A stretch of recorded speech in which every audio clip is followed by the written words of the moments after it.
পরিচয়, পরিণয় এবং সুসম্পর্ক। আমার যেটা মনে হয়েছিল, মানুষটা অত্যন্ত বিনয়ী এবং বিচক্ষণ ছিলেন।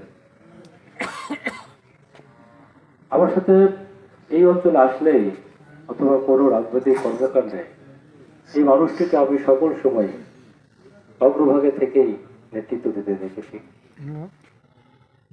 যদি মানুষের চেহারা বা তার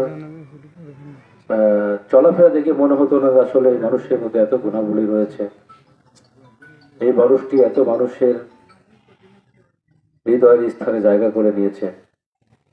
তারপরেও তার এই কর্মকাণ্ডের মধ্য দিয়ে আপনাদের হৃদয় স্থান করে নিয়েছিলেন।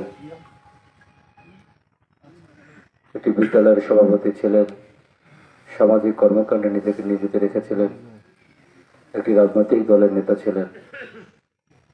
তার এই কর্মকাণ্ডের মধ্য দিয়ে হয়তো অনেকের সাথে ভুল ত্রুটি থাকতে পারে, আপনাদের মনে কষ্ট দিয়ে থাকতে পারে।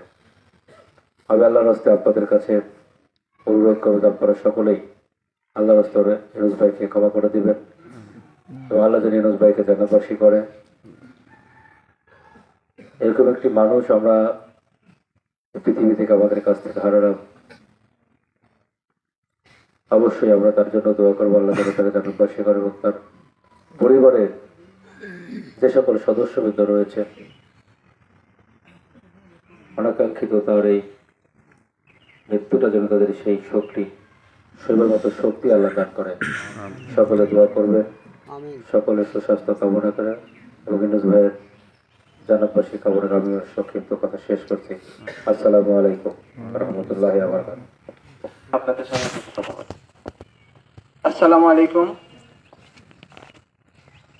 ইউনুস ভাই কেমন লোক ছিলেন?